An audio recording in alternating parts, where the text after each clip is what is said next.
everyone, and welcome back to the Bodcast. This is episode 85, and I am here with my lovely husband, Ian. Yay! As soon as you keep saying that about me, or you didn't call me your husband, that would be weird. But I thought I'd stroke your ego a little.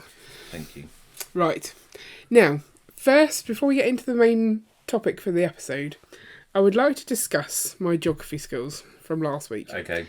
Now, I've been called out on the fact that Bluewater is not in fact in Essex, it's in Kent. And I've had several people mention this to me. And after the second one, I was like, well, I'm going to go look and see how close it is to Essex. I reckon if you stand on the top of Bluewater, you can see Essex. Right, okay. Right? So, the first person made me feel like I was being ridiculous about how wrong I was. And in fact, I asked my mum, I said, where's Bluewater? She said Essex. So, clearly, it's not that weird for me to think that. Okay. And you said Essex too, it wasn't just me. So I'd just like to point that out, that it's right on the border of Kent and Essex. It's so close to, like, it has to be over the other side of the Thames to be in Essex, obviously. Okay. But it's still very close. Right, so zoomed out, the marker is over the Thames, so you have no way of knowing. Yeah, exactly. So I don't think that was our issue. And like I was brought up in Croydon, and Croydon is in Surrey, and Bromley is in Kent. And like, they're quite rivals. Okay. And so, as far as I was concerned, that was the top. Like, Bromley is as far as it goes for Kent.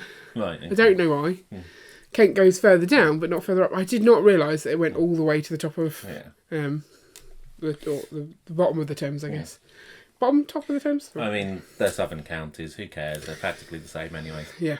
But anyway, I just wanted to point out that I wasn't as wrong as people made out that I was. Okay. It's pretty much in Essex. And in fact, if you put in Bluewater Essex, the website for it comes up. So other people have made that mistake too. Right, on to the main crux of today's episode. We're going to be talking about Lego ideas, everyone's favourite topic. Yeah. And this week we're doing it in a kind of unpleasant context because there's been, there's two submissions at the moment. At least, I haven't checked if there's more, for a Shrek Swamp set. Because it's the 20th anniversary of Shrek 1 and 2, or maybe just Shrek 1, it can't be of both, can it? Yeah. And so there's two submissions in. Now, one of the submissions is from Ash and Flash, a popular YouTuber, and he has got his entry from submission through to 10k in like 3 days. Yeah. And there's another person who put it in way back last year, and they're at almost 10k. They're like just shy of 10k.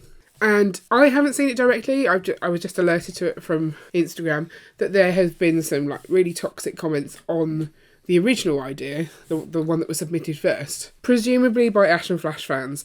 And you can see the message there from Hassan Jensen saying that like it needs to be a reminder of how to behave on Lego ideas. So it obviously got to the point where they had to get involved. They have removed the comments, so you can't see what was said.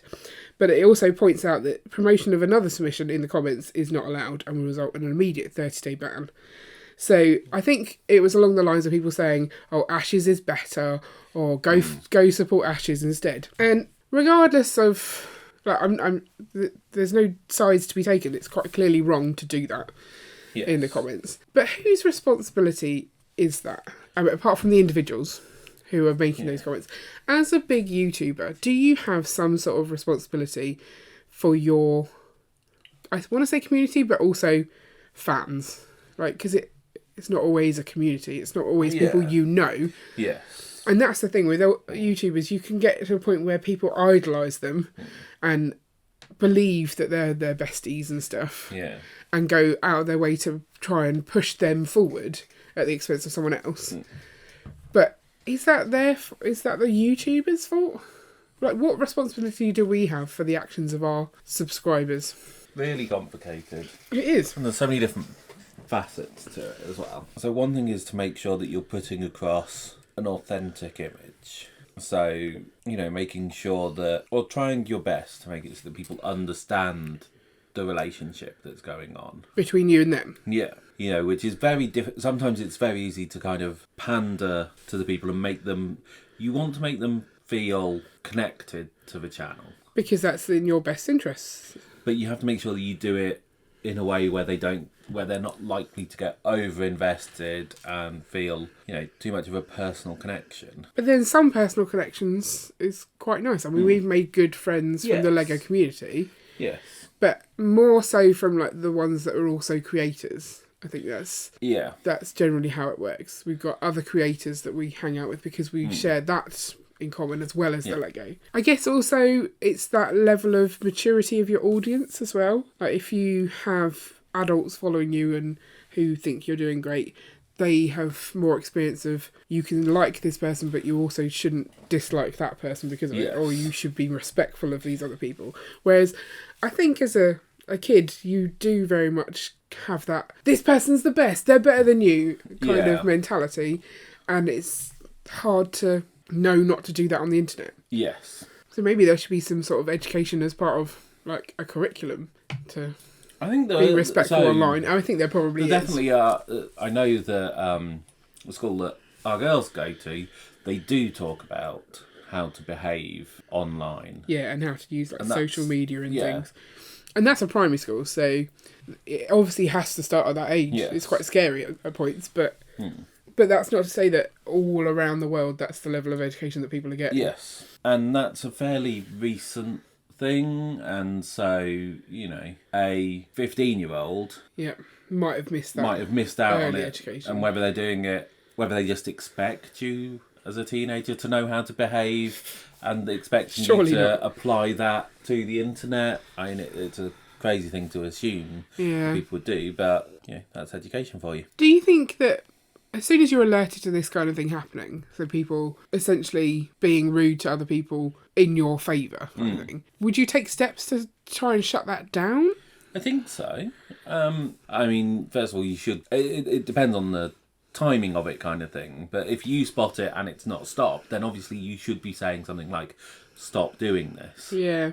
It's not appropriate. It's not wanted. Therefore, just stop it. I mean, so I can't see anything on Ash's social media doing that, but then there's always Discords and things that people are part of where you can be doing that kind of thing. Yeah. So it's hard to know, but it's sad, is what it is. But I also think you have to take some responsibility, and so I would expect Ash to apologise for what has happened as well. Even though it wasn't him that did it. Even though I think I would. I'm really sorry that that's happened. I would still expect an apology from him. Yeah. Well, I'd feel obligated to give him an apology because I'd feel like it is on me. Like, these are the people who think they're doing the right thing by me. Therefore, it's my... indirectly my fault. It's not good. But it does lead back to the question that I think we had last time we were discussing Lego ideas, is who... Is it the person who gets to 10k first, or the person who comes up with the idea first? Like, where is that line? So we see all the Lego ideas that get approved, they get drastically changed from their original idea. Yes. Mostly. And so Lego is approving it, but it's not saying that's exactly how it's going to be. Yeah. So then why does it have to be anything? Like, can they not just say, I want to do a Shrek set, and they go, oh yeah, great idea, and then give you the money? In some way. Yeah. I mean, yeah, so if you look at the two submissions, they're very similar. Well, because they're based on IP. They're based on the IP. The original one is a slightly more muted palette, whereas Ash is a bit brighter. Yes. But other than that, you're basing it on the same IP. You're trying to make the same shapes. They've chosen the same idea, kind of what exactly would be in the set. Yeah. I think even a lot of the characters are the same. So. And I don't know whether some of the comments were, "Oh, you copied Ash," even though it was the other way around. But I don't think anyone's saying anyone's copied anyone. No. I don't think realistically anyone has copied anyone, because if you're going to make something based on a specific thing, it's going to look pretty similar. Yes. And that's why it feels a little bit harsh if Ash gets to 10k first and gets his thing approved when that other one was there. I'm not against Ash doing well. It's more... It does, you kind of... He's got that popularity to push himself forward because he's got that YouTube channel. And we've seen this before. It's the same idea. Lego ideas, that a lot of it isn't based on how good the idea is. No, it's about your clout and your following. and your ability to advertise it. Yeah. You know. So I think what will be really interesting is, because they're quite close to getting to 10k, if they do manage to get into 10k in the same submission window, and therefore there'll be two sets that are pretty much the same idea, what happens then? They've had that before, though, haven't they? Have they? They've had them in other different rounds. I thought when the office was Oh, chosen, maybe, yeah, there was were two two Lego office sets. But that one was slightly easier because one of them had been round a few times, Yeah. and they were the original idea, so you could see they went right for you. Yeah. Do you think Lego might consider sharing the prize, or not sharing this? You don't want to. I can't see Lego picking it. Oh, okay. Well, Because it's DreamWorks, and I don't. And it could possibly be that their contract with Disney Says means no that they can't do DreamWorks. DreamWorks anyway. That would be a large possibility. If that's the case, why even allow the submission? Yeah. Those are the things that annoy me. But Yes. should they have some sort of, you say what you're doing a thing on, and then that is then closed. No one else could submit an idea until yours is done. But yours could be really rubbish, so blocking someone else from being able to submit something that's good. But we just said that Lego changes the idea. So why does it matter if they're good or bad? But you could do two very different sets based on Shrek. You could have one which is a life-size bust of Shrek, and one which is everyone wants that. Yeah, and then you've got the play set of the swamp. You could have a micro scale or even nano scale Shrek world. Yeah, with so there's castle and all the different places. and those would be very different. And Lego wouldn't take the bust and produce the set. Yeah, the swamp. Yeah. Yeah. So you've got to allow people to base stuff on the same IP at the same time. Whether they should have gone, well, quite clearly this is very similar to this one, therefore don't allow it. But I think the problem that Lego Ideas have in doing that is it's not searchable. How are they going to find those other ideas? Yeah, we could never find ideas on there. Yeah. So they probably can't do it either. So they probably don't know that there is one. Yeah. And there's clearly not a person checking it. Is there a person checking it? Yes, yeah, it goes through. It does go through a check, and people. Then chuck it out sooner. Oh, it's frustrating to me. Yeah. I mean, whether Lego should have gone, this could be controversial. It's someone with a very large following putting in a set that's similar to one that's already close to 10k. Yeah. He is in LAN. Just reach out to him and say, we don't want you to submit it yet. Please don't do this. But that's an easy thing to think of now. Whether at the time, as you say, whether they'd have known that the other set was there, whether they could search for it, who makes the decision whether that's even something they could consider. It seems like it should be avoidable somehow. Yeah. I feel this was predictable. Yeah. Knowing that the other set was there. But who knew? Did Ash even know? Like, we can't know that. You'd hope so, actually. But Lego Ideas search is awful. Yeah, well, I just put in Lego Ideas Shrek and got both results on the first page of Google results. Google search is fine. Yes. So maybe if you know to do that. So you're saying... Well, it's like when you're putting a patent, you do your due diligence before you put it in, because otherwise you're wasting your money. Yes. And therefore, maybe there should be some sort of... No, don't charge people to put in Lego Ideas. That's a stupid idea. But, there's no risk to you putting it in. Yeah. But it's not really sportsmanly. I guess if you look at the other person's idea and you go, no, I've done it differently, put it in, or I've done it better, I don't know. Because, Ash's submission has got, certainly in the ones that he's marketing to people on his, socials, has different things that aren't actually allowed by rules. So some of his moulded headpieces that he's showing, which are getting people on board because they look good, you can't have those. And the other guy's like, I couldn't do a moulded head because it's against the rules. I couldn't do this because it's against the rules. Yeah. And Ash hasn't got them in his actual submission, but then you put them on. He's like, this is what I would do, kind of thing, and is using that to his advantage because that's where his skills lie. He's good at the graphics side. He's good at designing minifigures. So this is what we say about Lego Ideas. A lot of it it's is marketing, how good you are at marketing, not how good you are at designing a Lego set. Yeah. But then, if you're good at those things, why should you not have an advantage? What's the point of developing your skills in those areas if you then can't use them? I don't see how that's a relevant No, point. but what? You're saying any skill you develop in the world, you have to be able to apply to Lego No, I'm ideas. saying that you shouldn't be penalised for using those extra skills to your advantage, No. even if it seems a little But cheeky. you shouldn't... maybe it should be that you shouldn't be able to use those skills. Oh.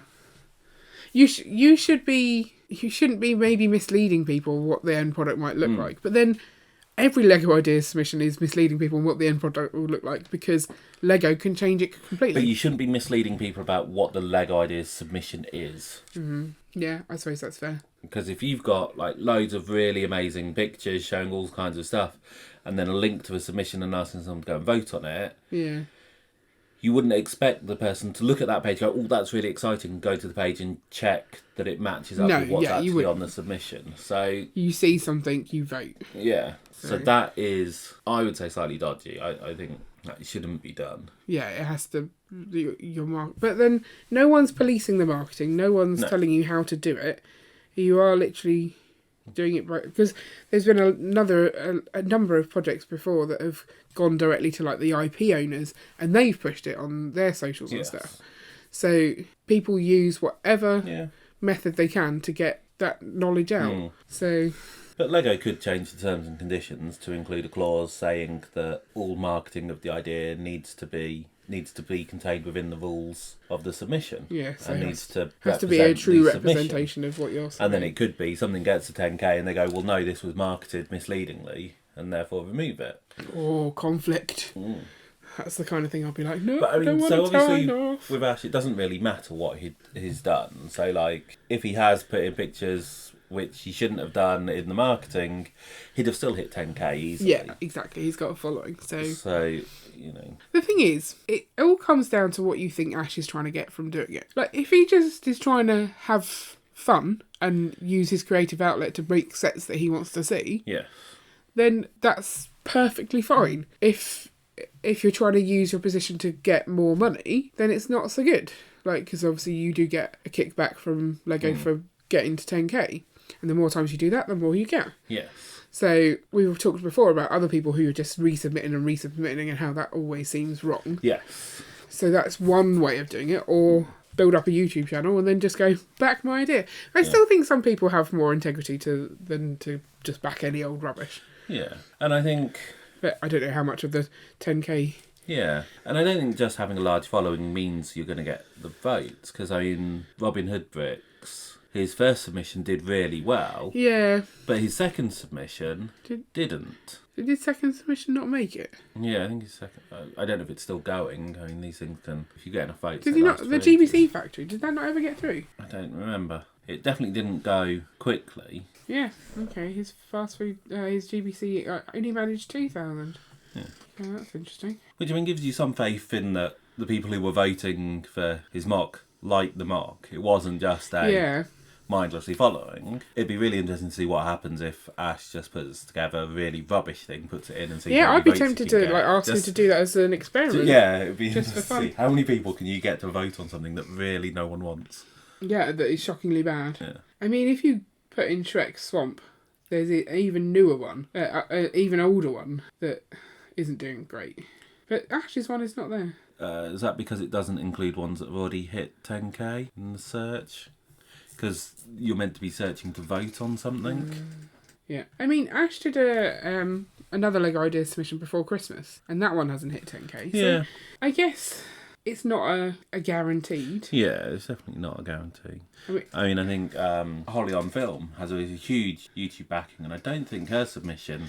her submission did really well to start with. The Monsters Inc. one? Yeah. Yeah. Is Monsters Inc. again DreamWorks? Pixar. Oh, okay. So, yeah, they could do that one, couldn't they? Yeah, they could. Yeah, it's not a nice place to be. No. I think, I don't know for sure, because I have no idea how much this other Shrek one had, vote-wise, but I think it's been some publicity for them as well. So they've got some benefit out of it. You can see, because the updates on it... there's posts when they hit certain milestones. So I think I saw like an 8k one. So they hit 8k a week ago. Okay. So they're doing pretty well. Yeah. It's not been a long road. I guess people like Shrek. Yeah. But yeah, I think it's been helpful publicity for them. Yes. And you'll notice there's no 9K supporters update, so maybe that's gone really quickly today from Could be. people in support of this. Because that's the thing, no one really likes to see it that, I don't want to say underdog, but like people being treated as an underdog when they are not. And there's a lot of people who want to make things fair, so they'll go and vote on that to make it fair. Ash has already hit 10K, so go support the other one, get them both there. I think that's the nice thing to do. And if you get 2, 3 that are very similar, does that put more pressure on Lego to choose it? Yeah, and As I've said. if that puts more pressure on them to choose it, and they are able to choose it based on Disney licensing, then do they then share? Does Lego give away more of their profits? Yeah. Or do they each get a smaller share, or do they have to then pick one? Yeah. I'm intrigued to see. I would really like this one to hit 10K just to see how it plays out. As I said, I think if they both hit 10K, then Mr. Doom and Gloom over here. they won't be picked, so you won't see anything need to be sorted. Yeah, okay. Right, so I think as YouTubers ourselves, we need to keep our audiences in check. Yep. Make sure that they are well behaved. Always. And not every subscriber's a good subscriber, maybe. I don't know. I mean, it shouldn't just be a numbers game. You should No. be... If you see the integrity of your supporters or the morals of your supporters don't align with your values, get rid of them. Yeah. Can you get rid of a subscriber? Can you block us? You can block someone from your channel, yeah. Yeah, I think that's the right thing to do if you see that. Yeah. But it's sad if it does come to that. Right, so let us know what you think of this latest LEGO Ideas controversy. Yep. Is the system set up to encourage this kind of stuff? Could they do things differently to stop it happening? They could obviously do things differently. And if you want to come back next week for some more LEGO podcast fun, I was going to say when my voice sounds better, but it's not actually been that bad. Yeah, no, it's held up pretty well. Then, yeah, join us next week and check out our previous episodes in the show notes or in the playlist that I'll link after this. Bye! Bye.